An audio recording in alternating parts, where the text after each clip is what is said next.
Yo, what's good, everybody? This is your guy, Manny, and this is the Talking Sports with Manny YouTube channel. Today's going to be a unique episode. It's going to be a unique stream. We got NBA, we have the NFL, we have fantasy football. So for those of you guys who come in, chime in. Let's chop it up. But I'm going to go ahead and run my intro, and we're going to go ahead and get this episode started.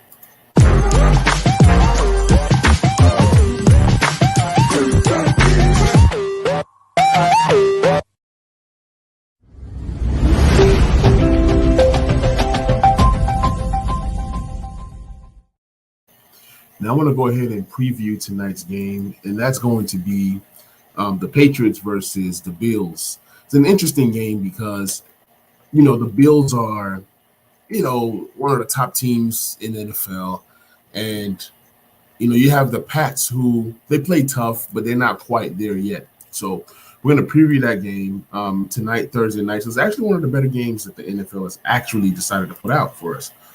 So what am I expecting from this game? We have Josh Allen, who is tearing it up this season. He's probably going to end up being the QB1 in fantasy football. He has, 3,100 plus yards passing. He has 23 touchdowns passing. Then you have Ramondre Stevenson, who's really becoming the guy. And Damian Harris is going to be out tonight. So I look forward to Ramondre Stevenson getting about 20 to 25 touches. He's that guy. Like, he can catch the ball. He can run the ball. And when it's all said and done, he's going to have possibly well over 1,200 yards from scrimmage. So Ramondre Stevenson, great running back. He's a guy that's being targeted in fantasy leagues right now. You have Stephon Diggs, who's playing out of his mind, 84 receptions this year for 1,100 yards plus and 9 touchdowns. So Stephon Diggs, over under 100 yards receiving. The Patriots defense isn't bad. The Patriots are actually at home this game, and they have a 6-5 record. They literally have to win this game to kind of stay in that playoff hunt. I haven't really looked to see where the Patriots are standing wise, but I'm about to look into that. So it's a bigger game for the Patriots than it is for the Bills. So I'm gonna go ahead and share my screen real quick.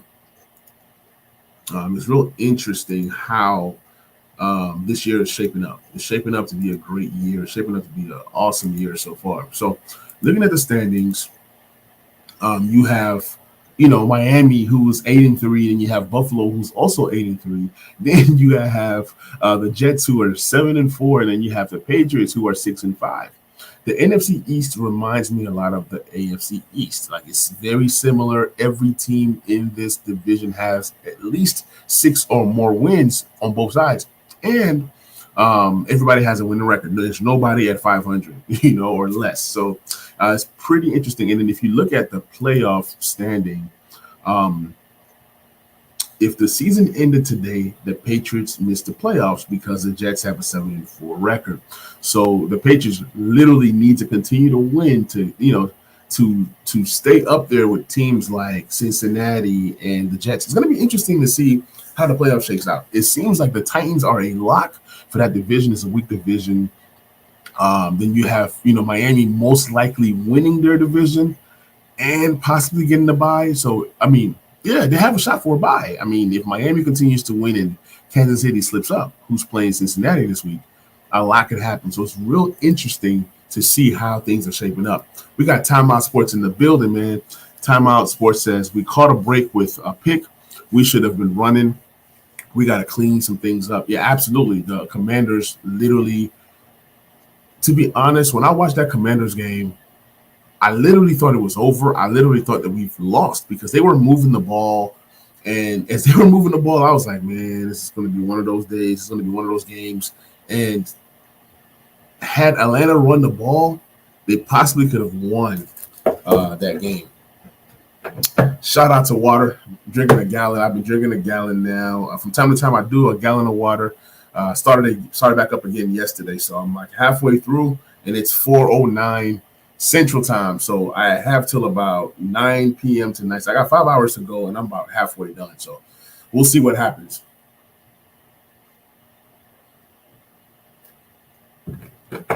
Water is good for you. But yeah, the Commanders, like I said, literally got lucky that game. shout out to Deron Payne getting that tip, and that's pretty much how they won that game. But back to this Cincinnati, Buffalo and New England game. This game, it's going to be a good game. It's going to be a good game. If the Patriots happen to win this game, they'll end up with a 7-5 record tonight, and then you'll have a team like Buffalo with an 8-4 record. And when you're 8-4, like anything can happen. You can start to slide down in the standings because if the Jets pass you, you can end up as a 6th or 7th seed. Even with New England fighting, it's like it's more unique in the NFC than it is in the AFC because of how things are set up. I don't think that all 4 AFC East teams make it to the playoffs. What do you guys think? I just don't think that happens. But if it does happen, AFC is tough, man. Like literally, you're gonna need at least 11 wins to possibly make the playoffs. That's why it's imperative that the New England wins this game tonight. If they lose this game, then that's pretty much their season. I just don't see how they can make the playoffs with I don't know, man. I don't know. It's going to be so interesting to see what happens. I just think that 11 wins pretty much get you into the door. That's just my opinion. As we slide down, teams that have surprised me, guys like the Las Vegas Raiders, how are they 4-7 with all that money that they've invested? We understand why the Browns are 4-7. We understand why Pittsburgh is 4-7, but why is Vegas 4-7? Texans, we didn't expect much from them. The Broncos, that's another team. They're 3-6. 3-8. Why are these teams as bad as they look right now? I don't know. But we look at the NFC East standings, right? You have Philadelphia at 10-1. I don't think that Philadelphia keeps that number 1 seed. Keep an eye out for Minnesota. Minnesota's been good. I've told everybody that Minnesota would be good this year. Some people are calling Minnesota frauds just because they almost lost to my Commanders, but Minnesota's a really good team. If anybody's a fraud, it possibly could be Philly. I really don't trust Philly like most people do. Especially with Dallas Goedert being out with injury, it's going to be tough on them. The team to beat, in my opinion, in the NFC is the Tampa Bay Buccaneers. The Tampa Bay Buccaneers, they're solid offensively, defensively. They have a quarterback who's been there. Like the 49ers might make it to the Super Bowl. That's my pick out of the NFC to make it to the Super Bowl is the 49ers. Like they are stacked offensively, defensively. They can run the ball. They can pass the ball. Whether Christian McCaffrey stays healthy or not, which they need a healthy Christian McCaffrey to, go far. Whether he's healthy or not, or whatever the case may be, with him, they can plug in and play. I'm glad that Vegas did us a solid by beating Seattle, which knocked Seattle to number 8 and moved Washington up to number 7. Now, we play the New York Giants this week, and it's a big game. One or two things can happen. If we win this game, we're 8-5, and then obviously the Giants are 7-5, and they will fall. They might even fall out. They might even fall. Let me see. If the Giants are 7-5, and if Seattle wins, they end up being 75. Seattle might jump. So a lot could happen. So it's going to be interesting. Just give me a moment, guys. I got to take care of something real quick. And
All right, guys, I'm back. Sorry about that. I had some quick business to take care of. The audio version is going to be a lot better because I'm going to edit out some things, cut some things to kind of, make the episode a lot fuller. But for those of you guys that are watching on YouTube, even if you're watching the replay, I appreciate you guys hopping in and tuning in. So back to these NFL standings. My Commanders do have a 7-5 record, and they are the 7th seed right now. So I am excited for that. I'm actually hoping that we can continue to string together some wins. If we beat the Giants, then we're up a game versus the Giants. And then if we beat them again in 2 weeks, that would be awesome. I just seen somebody on Twitter saying that Dayball is going to just, spiral out of control. They started out pretty hot early, and now they've been kind of losing some games. It's just the luck of the draw. It's just how the NFL goes. The Cowboys, we don't know what's going to happen with them. Are they going to ascend? Are they going to be, in the 5th seed? Well, they are in the 5th seed right now because the Eagles. So it seems like the Cowboys are going to be around that 5, 6, and 7. And it seems like everybody wants to get to the 5th seed because you want to play a Buccaneers team that doesn't really scare anybody. The Buccaneers don't really do anything that scares anyone. They're a team that's actually struggling right now. So, it seems like everybody wants the Buccaneers. But shout out to my Commanders. They have been the hottest team in the NFL since week 6, I believe. And they just found ways to win games. They remind me a lot of the Giants to start the year. The Giants were winning games, and people were like, how are they winning games? The formula was simple. They played pretty good defense, and they were also able to defend the run, and they were also able to run the ball. So that seems to be the formula. Run the ball, stop the run, and play good defense, and time of possession is key. So Commanders playing the team that's like the Giants. They're very similar. So it's going to be an interesting week. But back to this matchup, Buffalo, New England. I'm really excited for it. I want to see what Ramondre Stevenson does. I want to see if Mac Jones can string together another good game like he did last week. Mac Jones played a heck of a game, and we'll see if that can translate at home versus a tough Buffalo Bills team. Now, I know like the Bills have had some injuries with wide receivers. They've had some injuries here and there. They have inconsistency running the ball. So who are we going to see? Is it going to be Cook? Is it going to be Singletary? Who's really going to step up and say, this is my backfield? And that's what we're looking for out of the Buffalo Bills, for somebody to step up and say, this is my backfield. I'm going to take this backfield and I'm going to produce. So we'll see what happens there. Also, when you look at how the Bills have won this year, they can be dominant, but then sometimes that inter-division games, like even when they play the Jets, like these division games are so tough. So it's not going to be, the Buffalo Bills are going to run away with it tonight. I just don't see that happen. I see a tough, hard-nosed fought game. I will not be surprised if New England wins this game. I see New England running the ball and imposing their will. If New England doesn't run the ball, they literally don't have any chance. Jacoby Myers is playing. They're limited. Devontae Parker. New England is limited in that passing game, but I am expecting a big game out of Hunter Henry tonight. I think this is a game where he has a chance to flourish. So, with that being said, let's go ahead and move on to the next game. You have the Atlanta Falcons versus the Pittsburgh Steelers, and I know two fans that love both teams. It's going to be interesting to see if they're still friends after this game. The Pittsburgh Steelers are 4-7 right now, and the Atlanta Falcons are 5-7. So the Falcons are not out of it yet, even though they lost to Washington. They can kind of run the tables, get some more wins, and they can be right back into the thick of things. If they end up winning their last 5 games with a 10-7 record, they still have a chance to make the playoffs. I'm not saying they win these next 5, but who knows? In the NFC, it's possible that 9 wins get you in. You might be lucky to get in with 8 wins. No, maybe not 8 wins. Maybe 9 wins possibly get somebody into the NFC. But then some people are saying you need 11 wins. So are the Falcons technically out of it? They're not, but anything can happen. So Falcons versus Pittsburgh. Now let's switch gears to fantasy football for this particular game. I like George Pickens a lot in this matchup. I love Kenny Pickett a lot in this matchup. Najee Harris is out. Potentially, he's missed the last 2 practices. Jalen Warren, you have Benny Snell. Who is going to be the guy? I don't know. I really can't tell you who's going to be the guy for the Pittsburgh Steelers, but it's going to be very interesting to see. And it's a game where the Steelers, they don't necessarily have to win, but they want to build something that's going to, moving forward. Pittsburgh wants to see what they have in Kenny Pickett. Can he be our franchise? Can he be their franchise quarterback? And the defense. I'm expecting Pittsburgh to play really good defense. Everybody's healthy for the most part, or healthier. But, on the year, looking at Pickett, he has 3 passing touchdowns and 8 interceptions. I expect Kenny Pickett to have his best game as a pro in this particular game. And if Pittsburgh's defense is good, shutting down Mariota and their rushing attack, then you can see. I think it's going to be good. I can see Kenny Pickett really having a good game. I can see him having 2 passing touchdowns to raise his number total to 5. I mean, it's pretty low for starting quarterback, knowing that, he didn't start the whole thing. He didn't start, every game. So we're going to see what happens there. Yep. All right, so moving along, you have Najee Harris, Algier. It's going to be the battle of the running backs that are not going to reach 1,000 yards in this game. Pat Freiermuth, it's crazy that Pat Freiermuth leads them in most categories as a receiver, receiving the ball. I think that George Pickens is right up there too, but Freiermuth is he's possibly their best target. So they do have a 3-headed monster. Deontay Johnson hasn't been what we thought he was going to be this season. Olamide Zaccheaus is their top wide receiver. And it's funny that ATL runs the ball so much that they don't get a lot of their receiving weapons involved. But, it's going to be an interesting game. For this game, I think the Pittsburgh Steelers win this game, and they win it defensively. You have the Denver Broncos versus Baltimore. Baltimore is one of those teams that sometimes they play well, sometimes they don't, and then you really don't know what you're getting out of Baltimore.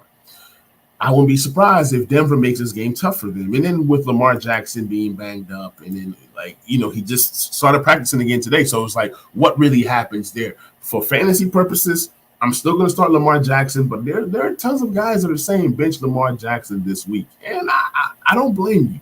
He hasn't really been good the last few weeks, so you really don't know what to expect.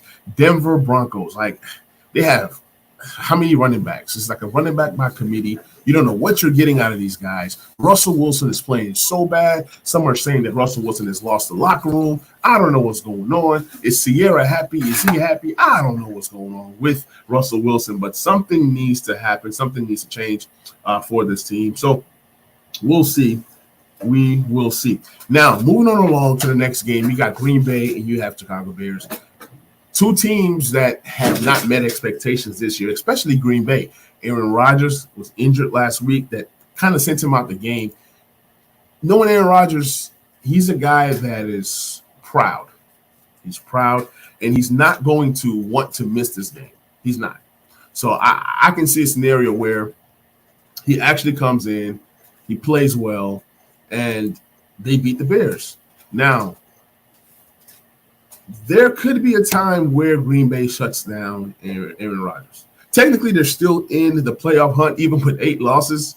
I literally see Aaron Rodgers playing out the rest of this season because his days are numbered as an NFL player. Because you don't know when he's going to want to retire. You don't know. And they did give him the big contract. He's going to try to do that whole Tom Brady thing. He's 38 right now, where he's going to want to play into his early 40s and so on and so forth. So Aaron Rodgers is going to play. And if Aaron Rodgers plays, I love his chances versus the weak Chicago Bear defense. Justin Fields practicing full, so he seems to be back. Let's see what he does versus the Green Bay defense. Aaron Jones has been good this year, 821 yards rushing. And then also A.J. Dillon had his best game of the season last week. So let's see if that can translate. Justin Fields is like a running back and a quarterback at the same time. So he's putting up numbers there, and he's looking to shatter Lamar Jackson's record. So we'll see if he actually does that. Bears lost Darnell Mooney for the year. Claypool hasn't really fit in yet with the Bears, but I did see Trevor Siemian able to hit Claypool better and a lot more than Justin Fields. So maybe that's something they can work on in practice to see if it translates into a win. That I can't tell you if it happens or not. Jacksonville and the Detroit Lions. This has a chance to be a shootout. Both teams are 4-7. You can ask yourself, what are they actually playing for? They're playing for their families. They're playing for pride. They're playing for the love of the game. I can see a scenario where both teams actually come in and play some serious ball. So we'll see what happens there. It's great for fantasy. I love Trevor Lawrence a lot this week. I even love Jared Goff a lot this week. You know, both guys their stats are similar. Both guys are like 2,600 yards passing, 17 passing touchdowns to 16 for Lawrence. Both, you know, so it's very, very similar stat-wise for both guys. Then you have Travis Etienne, who's kind of banged up right now. You have Jamal Williams, who's playing out of control, 700-plus yards rushing and 13 touchdowns. He's going to end up with 1,000 yards, and he's going to end up with at least 16 rushing touchdowns. So Jamal Williams is that dude, man. He's a baller. He's been balling out this year. If you have him in fantasy football, you're pretty happy with the production that he's giving you. Christian Kirk, I look forward to a bounce-back game. I can see Christian Kirk being a guy that received 10 touchdowns this year. He's been a touchdown machine. He's been a scoring machine. He needs a few yards here and there to get that 1,000-yard season. I think that Christian Kirk has just been a great addition for Trevor Lawrence. Next year they get Calvin Ridley. Let's see how that all, works out. Also for this game, I'm looking at Amon-Ra St. Brown. The guy is a beast. He puts up numbers. He's a target monster, a guy who catches a lot of passes. And I think even with 65 receptions right now with about 5 games left to go, I can see this guy getting to 100 receptions this year. Bold prediction. Amon-Ra St. Brown will have 100 or more receptions by the time this season is over. I can see it. I mean, this guy's going to get 7 to 8 to 9 to 10 receptions a game. He's just that kind of guy. Now, the touchdown numbers, he has 4 touchdowns right now. I can't tell you that he gets to 6 or maybe even 7 touchdowns, but receptions, that's what Amon-Ra St. Brown does well. He's a stud. He's going to continue to get better. And who knows what happens when Jameson Williams comes back, if he at all comes back this year. So just some of the things that I'm looking at. So for fantasy purposes, I would say start guys, even guys like Zay Jones, Marvin Jones, if you are in a deep league. But Zay Jones, he had a great game last week. He could have another good game here. I see potential shootout. And see, they're even saying it. Lions and Jaguars face off Sunday in a possible shootout. So it's something that we all know. We know that the Lions can score. We know that the Jaguars can score. When you look at the quarterbacks, they're similar. When you look at the running backs, they're similar outside of touchdowns. When you look at the receiving corps, they're similar. With guys that are hungry. And I mean, it's going to be a good game. It's going to be one of the better games that I actually focus on this week. You have Deshaun Watson. He's coming back to Houston. We don't know how he's going to be received. Deshaun Watson is not answering non-football questions in his interviews. Brissett did do a pretty good job while he was in. 12 touchdowns to 6 interceptions, 2,600 yards passing. Davis Mills, he was interesting. I won't say that he was good or bad. He was interesting. I think that they've seen what they want to see out of Davis Mills. And I want to say this right now, another bold prediction. I think that the Houston Texans are going to be drafting a quarterback this year. Man, we got Trey in the building, man. Appreciate you hopping on the stream. He says, good evening, brother. Full PPR. Juwan Johnson or Knox? I will go Juwan Johnson. Knox has shown us nothing. This year. Since already starting Diggs and Bass.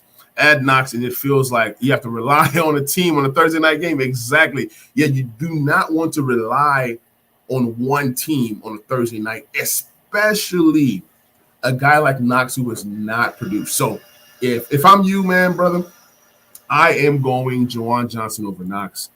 Trey also asks, full PPR, start 2. Etienne, Jeff Wilson, Rachaad White, or Lenny.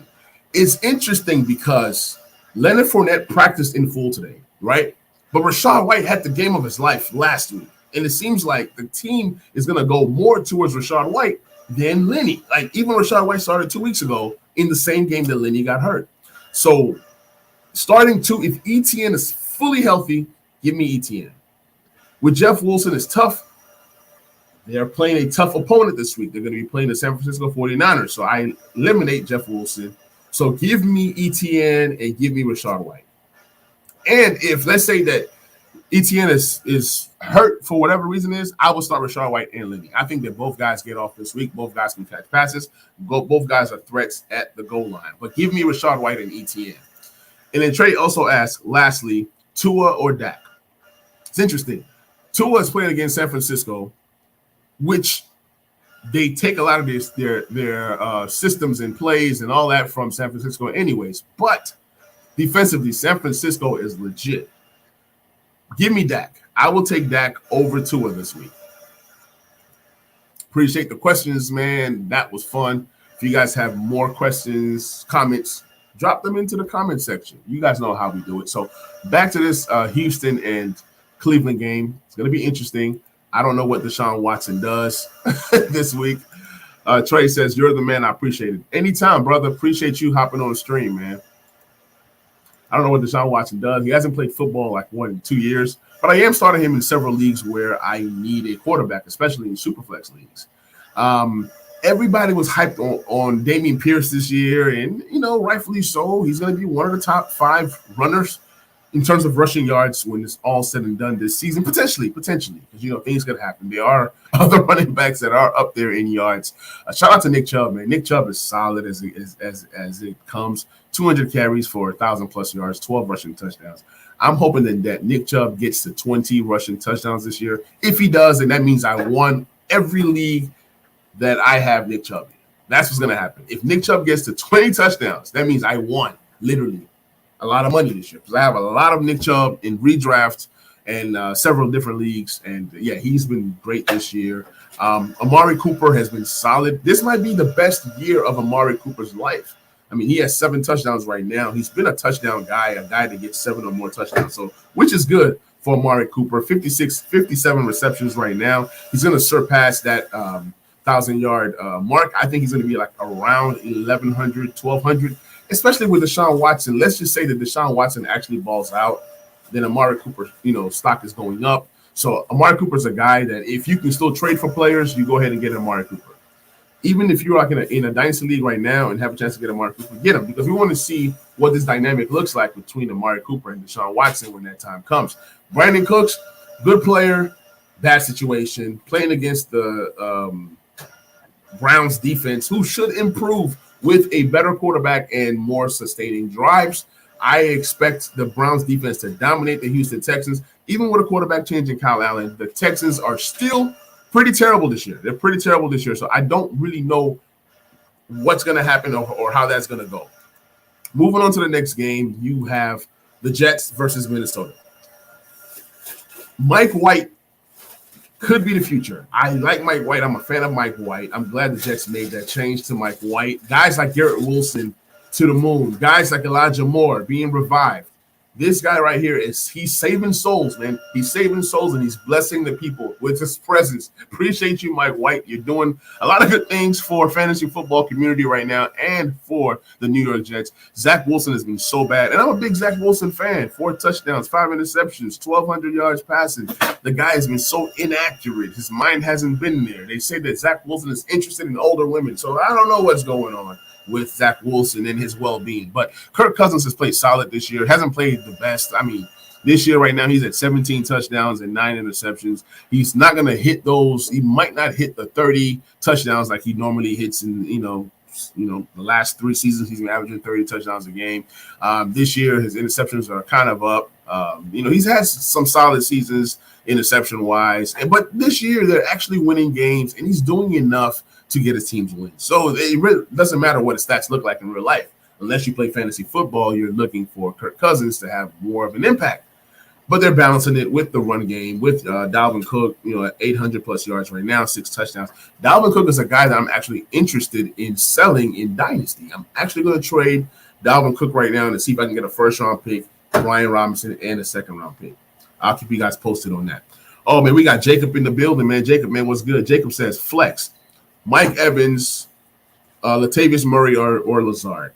I'm flexing Mike Evans. I know Mike Evans has had 2 bad weeks back-to-back. I get that. But Latavius Murray, he's been solid. Lazard's been up and down. I would go with Mike Evans just because we know who Mike Evans is. Mike Evans has always had a 1,000-yard season. in every single season that he's been a NFL wide receiver, and that does not end this season. I think that Mike Evans is actually going to ball out once again. Jacob says Evans has been terrible these past couple weeks. Okay, I didn't read your comment when I was giving my analysis. It's just that I'm a Mike Evans owner in several dynasty leagues, and I've had people try to trade Mike Evans to me. But I do like Mike Evans. I think he's going to come on strong the rest of the way, especially what I look at when it comes to fantasy football is I look at teams. Where are teams currently right now? And are teams actually fighting to get into the playoffs? All those things are important when it comes to fantasy football. So with Mike Evans trying to get another 1,000-yard season, he's going to try to get some more touchdowns. The Bucs are going to try to win out some games so that way they can solidify that division that is so weak. I think that Mike Evans balls out the last 4 or 5 games of the season. So just bear with him. I know, man. I'm hoping too because I'm a big Mike Evans fan. I want to see him do several different things. Speaking of Mike Evans, I want to look up his stats real quick. I just want to show you guys how brilliant Mike Evans has been. Then there's a Monday night games. Monday night prime time. He's going against Marshawn Lattimore. So I get why you're asking me what you're asking me. It's a valid question because we don't know if he's going to ball out. But I think when the lights are bright, when the games are big, Mike Evans truly shows who he truly is. So right now, Mike Evans is at 51 receptions. He's number 18th in the NFL in yards right now with 702 yards. So he has 5 more games, or is it 7 more games? Well, he probably missed some games, but he has like 5 or 6 games left this year, and I like his chances at another 1,000-yard season. Now, his touchdown numbers has been so low. This is one of the lowest numbers since his sophomore season when he had 3 touchdowns. So I think his touchdown numbers are going to go up. I can see Mike Evans finishing out the year with maybe 6 or 7 touchdowns. I see him getting 1,000 yards once again. Like I said, he's been in the league, 1, 2, 3, 4, 5, 6, 7, 8 seasons, and that's 8 straight seasons of 1,000 yards. That's going to happen once again. It would be lovely if he can get to 8 touchdowns with these last few games that are left, but I don't think that happens this year. But we also have to think that he's played less games because of injuries. He missed a few games because of injuries, and even then, excuse me, even then, he has still been solid. He is still Mike Evans, and I think that Mike Evans is going to ball out. If you guys are hopping in, please like, please share. We got Flores in the building. If you're new to the channel, please subscribe. It does my channel good.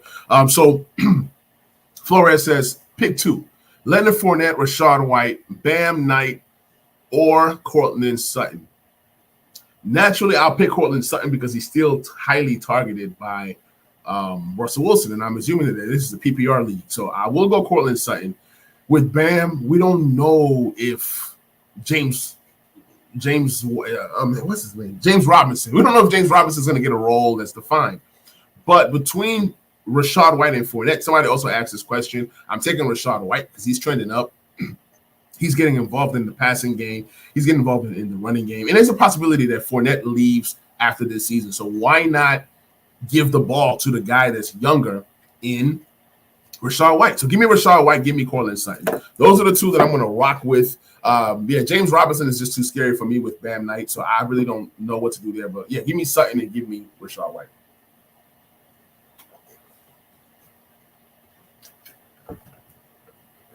Jacob says, appreciate it, man. Appreciate you, man. I love when you guys hop in the chat and make this thing interactive and literally disrupt what I'm talking about because it makes the show more fun.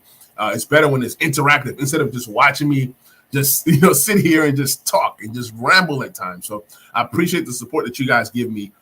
Flores says, appreciate that. Drop the like and a sub. Appreciate you, Flores, man. I do a stream, a fantasy football stream, NFL stream, NBA stream. So today is a longer stream. So I'm going to be, transitioning to NBA in a minute. I'm going to be talking some fantasy football as I am. And it's just a mixture of different things, different sports. So appreciate you guys. Appreciate the love. Let me see. Who do we have here? We talk about the Minnesota game. We talked a little bit about the New Orleans Saints game. This game right here, I expect Kamara to have a bounce back game. Andy Dalton needs to stop being the quarterback. We need Jameis Winston. Jameis Winston is going to get the ball to Olave. If Jameis Winston was playing, Olave's numbers would be like unbelievable right now. But it just is what it is. It is what it is. They like Andy Dalton. Is Andy Dalton winning games. But the crazy part is, even this game is so important. If the New Orleans Saints win this game, they'll be 5-8, meaning that the Buccaneers will be 5-7. So it's not quite over yet in that trash division. I guess they feel that Andy Dalton gives them a better chance at winning football games than a guy like Jameis Winston. So this is a very important game. Every game within that weak division, because the Bucs lead that division right now at 5-6, is a possibility that somebody with a losing record wins that game, wins this conference. I mean, wins this division, just like the Commanders did a few years ago with a 7-9 record. So it's going to be interesting. So players that I like in this game is Rachaad White. Obviously, Olave is very, very good, very, very solid. And I think that Mike Evans and Chris Godwin actually get to play some pretty good games. Tom Brady is on pace for another 5,000-yard season. But the difference is that he only has 14 passing touchdowns and 2 interceptions. This has not been a touchdown machine Tom Brady-like season this year. It just hasn't for several different reasons. The Titans play Philly. Going to be a tough game. I will be going for the Titans. I hate Philly, obviously, being a Commanders fan. Philly is good, but they're not as good as people think. And we're going to see that. We're going to see the Tennessee Titans go there, run the ball like the Commanders did with Brian Robinson and Antonio Gibson. You have Derrick Henry. Feed Derrick Henry the ball, and they have a chance to win this game. I feel confident that Derrick Henry could possibly run the ball 30 to 35 times for 200-plus yards. We're going to come back on the show, and we're going to see if my prediction was accurate or not. In terms of Philadelphia, you start all the big guys. You start Jalen Hurts. You start Devontae Smith. You start A.J. Brown. I think all those guys have pretty nice games. But for the Titans, I think Tannehill is going to be decent. And don't sleep on Treylon Burks. Treylon Burks continues to make strides. He's continuing to trend up. So I like Treylon Burks a lot in this matchup. We transition to the next game. We talked about the Jags and Detroit. We talked about the Jets and Minnesota. We're going to talk about Seattle and where is it? Oh, Seattle and the Rams. The Rams have been terrible.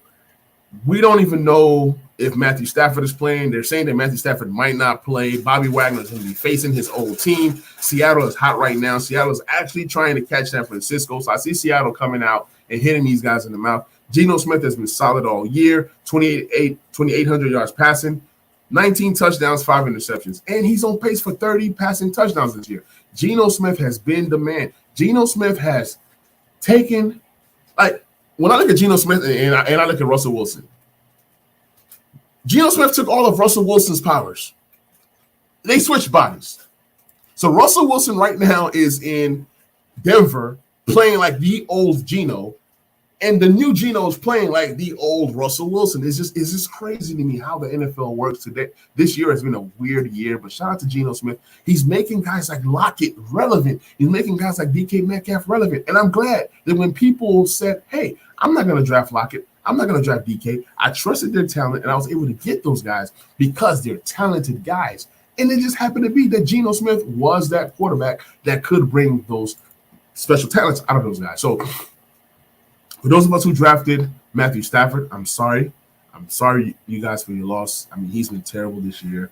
They should just shut him down. Pretty much the whole Rams season is finished. Kenneth Walker has been solid. He's going to hit over 10 touchdowns this year. Obviously, he's at 9 right now. He's going to hit over 1,000 yards this year. I'm real confident in that. And you guys can see when it comes to rushing, they put nobody on the Rams. Like, they don't even know who's going to be running the ball for the Rams. It's just it's crazy. It's bananas right now. They don't know. They really don't know. So that's that. You got Cooper Kupp, who got hurt. And Cooper Kupp is great. If you play in a dynasty league, go ahead and make that trade for Cooper Kupp, especially if you are a bad rebuilding team. But yeah, for this game, start your Seattle wide receiver, start Geno Smith. Outside of that, and then Kenneth Walker. Outside of that, good luck to you. Can Van Jefferson be the number 1 wide receiver? I don't know. I don't really trust Van Jefferson. I don't know what he brings to the table. I'm going to talk about a couple more games, and I'm going to go ahead and get into the NBA part of the show. You have Kansas City, you have Cincinnati. That's going to be a great game. Cincinnati's talking trash. I think it was Hayden Hurst and Justin Reed, the safety for Kansas City. Hayden Hurst was saying, hey, I'm not the kind of guy that you want to talk trash to. So it's going to be interesting. It's going to be popcorn. A popping type level game. Have your popcorn ready. That's going to be a matchup, possibly the game of the day. And then Ja'Marr Chase could possibly come back. So it's a matchup that could potentially happen again in the playoffs should Cincinnati make the playoffs. So I love that matchup. Start Mahomes in fantasy. Start, Kelce, who's been amazing. I put up something on Twitter, and it was controversial. I said that the greatest tight end to play in the NFL is Travis Kelce. Somebody said Antonio Gates. Somebody said Tony Gonzalez. I mean, there's different guys, different eras. I don't compare the eras, but Travis Kelce is special. What he's doing is amazing. And he's just hitting his stride. He's 32, 33 years old. He's going to play for the next 5 seasons. And it seems like he's not slowing down. So it's just real scary what's going on between that connection between Mahomes and Travis Kelce. Also, without Tyreek Hill, there was questions. Can the Kansas City Chiefs continue to make big plays? Last I checked, they lead the NFL in big plays. I mean, so he didn't miss a beat. Patrick Mahomes is just that special. And they have a 9-2 record, so they literally didn't miss a beat. They almost got better without Tyreek Hill. Not saying that Tyreek Hill was, scrub or nothing like that. I'm just saying that system that they run over there is just beautiful. They just make things happen. This should be a great game. It should be a shootout. But I don't see either team scoring over 30 points, if that makes any sense. It's going to be a high-scoring game, but I don't see the 35-40 type game. So that's that. And then another interesting game that I'm looking forward to this week is Miami versus San Francisco. 2 really good teams, 2 really good systems, 2 contrasting systems as well. I mean, the offenses are literally the same, so it's going to be tons of stars. You got Tyreek Hill, you have Waddle, you have Deebo Samuel, you have George Kittle, and you have Christian McCaffrey. But Christian McCaffrey, he's been healthy all season, knocking on wood. I hope that he can maintain that level of healthiness. So Flores writes, he says, I think Shannon Sharp has to be up there too, but Kelce is definitely making a good case for the best tight end of all time. Absolutely. Shannon Sharp might be the best tight end of all time. Shannon Sharp was really good, and that's why it's hard to compare errors, because back then, that era, you did not require tight ends to catch a lot of passes. You didn't split tight ends wide. He was just doing what he was doing as a natural, traditional tight end. So you got to give the credit to Shannon Sharp. Had Shannon Sharp played in today's NFL, he would shatter every single record. It's just that now in today's NFL, us seeing Kelce and even guys like Antonio Gates, they catch the ball more. They split out wide. They're more creative. Tight ends have become more of a receiving threat than they were back in the day. But yeah, Shannon Sharp is definitely one of the best to ever do it. I definitely give you that right there. So that's why I said it was a controversial thing that I said on Twitter. And everybody has their opinions, and I respect them all. I respect them all, and we can always debate. I love to debate and battle and things of that nature. So that's good. But yeah, I'm looking forward to that Miami and San Francisco game. I think it's going to be really, really good. 2 really good teams, and I think that San Francisco is the best team in the NFC. I said that earlier. Miami. We're going to see how good Miami is. If Miami wins this game, then you can say, you know what, Miami is a threat to compete with the Chiefs. So that's that. Let me see. You got the Vegas Raiders versus the Chargers. I think the Chargers win that one easily. Fantasy-wise, start all your guns. Man, shout out to Josh Jacobs, man. Josh Jacobs put up 300 yards from scrimmage last week and did some amazing things. I'm expecting him to do more amazing things. And I don't be surprised if Vegas wins this game and they try to make a little run, because they have no other choice than to keep winning. They went all in and it's not working. You have the Dallas Cowboys versus the Indianapolis Colts. And the Colts have been on a mini resurgence. Matt Ryan, new coach, Jeff Saturday. You have Dallas Cowboys who are hot right now. They're playing at home. Both teams love to run the ball. With Dallas, it's just something that is missing in that passing game. CeeDee Lamb is great. Don't get me wrong. CeeDee Lamb is great. But outside of CeeDee Lamb, can you really trust Dalton Schultz and Michael Gallup and some of these other guys? We're going to see if Indianapolis can give them a fight. I doubt it. It's going to be interesting to see, though. But I would say Michael Pittman is a good start this week. It's going to be interesting to see what he does against Trayvon Diggs, who I think he's very overrated. But I might be biased because I'm a Washington fan, so that's that. But we're going to go ahead and transition to the NFL portion the NBA portion of this show. I've not done much of the NBA for several reasons. I've just been so glued to the NFL. I've been so glued to fantasy football. But we're going to go through the NBA just real quick. You have the Boston Celtics, who are amazing right now with an 18-4 record. After losing their coach to scandal, they still continue to produce at a high clip. Jason Tatum might be the MVP in the NBA right now currently. And it's so sad that the NBA only has one game on tonight, and that's the Dallas Mavericks versus the Detroit Pistons. I will not be watching that game. I will be watching football. But moving on along, you have the Milwaukee Bucks, who are always a threat. Once you have Giannis, he's going to put your team in position to be a threat.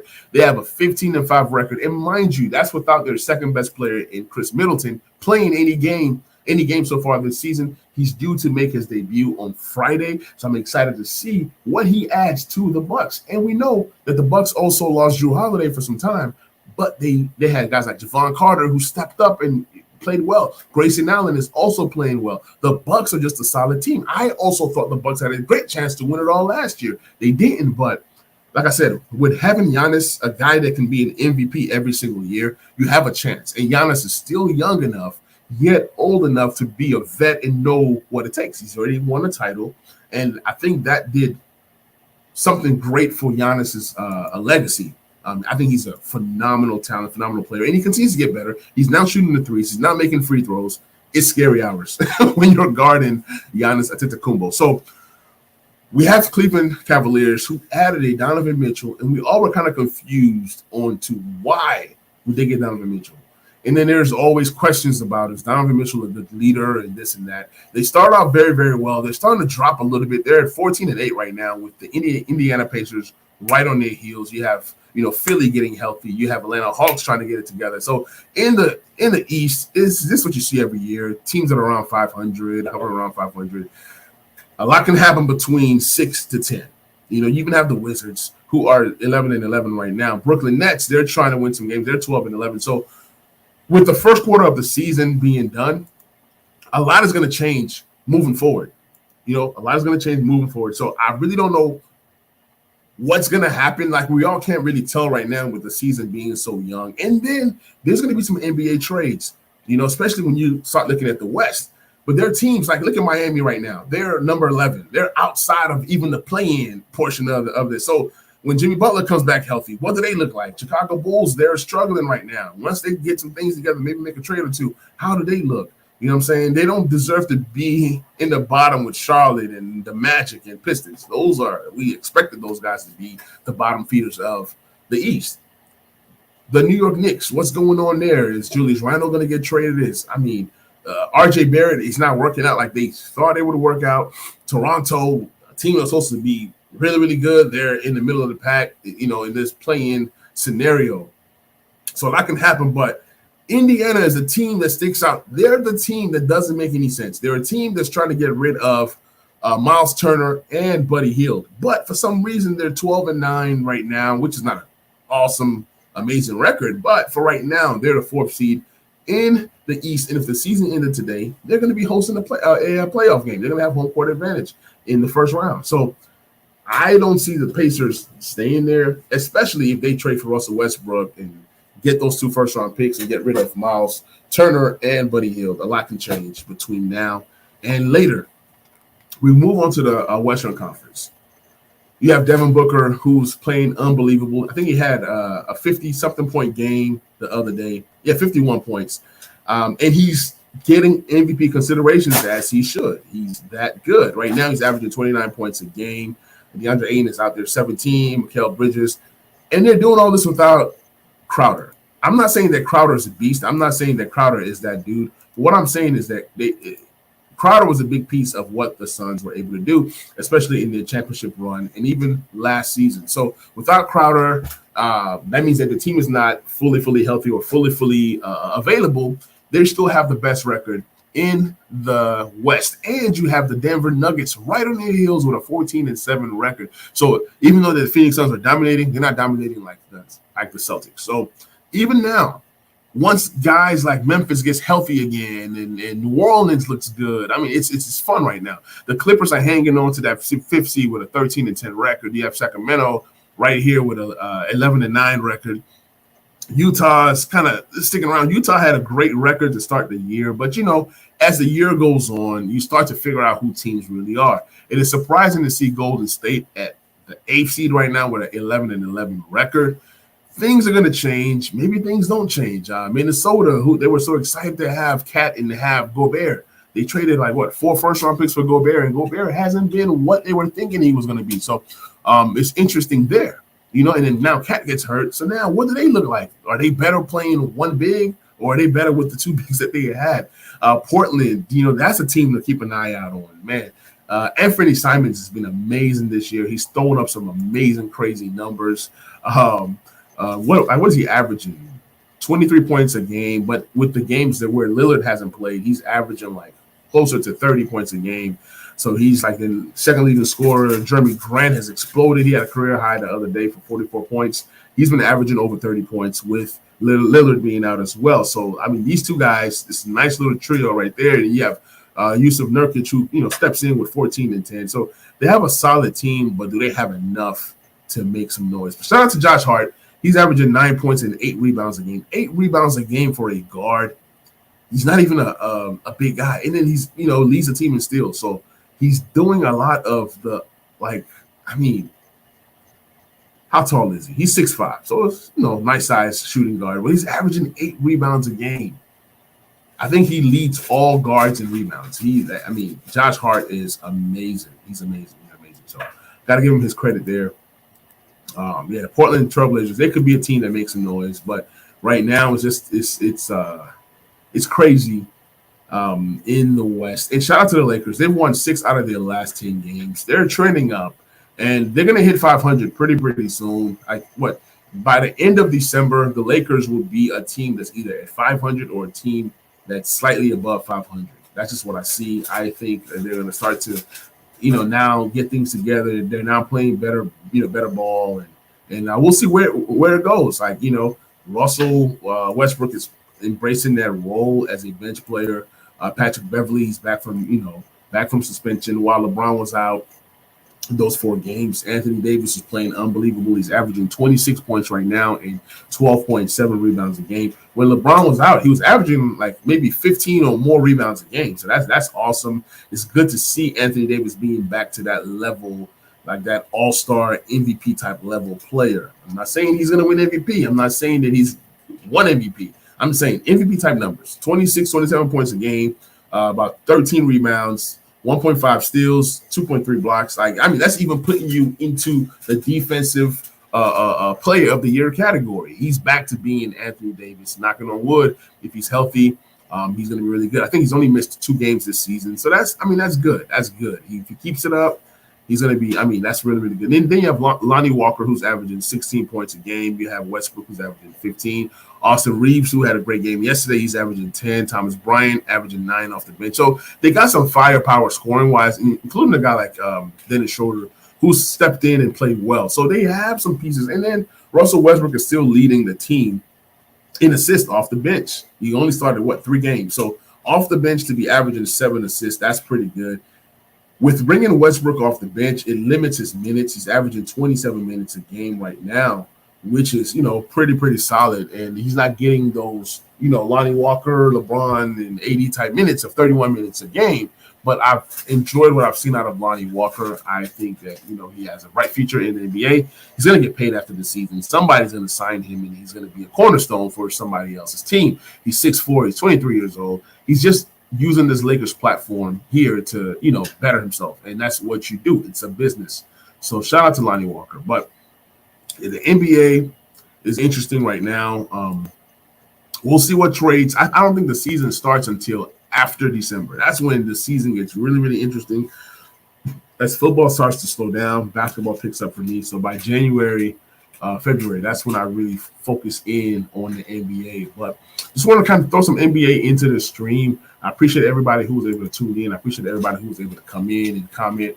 If you guys are new to the channel, please like, please subscribe, please share. If you have a question, fantasy football, or comment, drop it into the comment section, whether it's on the live or whether it's on the replay. Appreciate you guys. This is the Talking Sports with Manny podcast, the Talking Sports with Manny stream YouTube channel. So I'm going to catch you guys on that next stream. I'm out. Peace.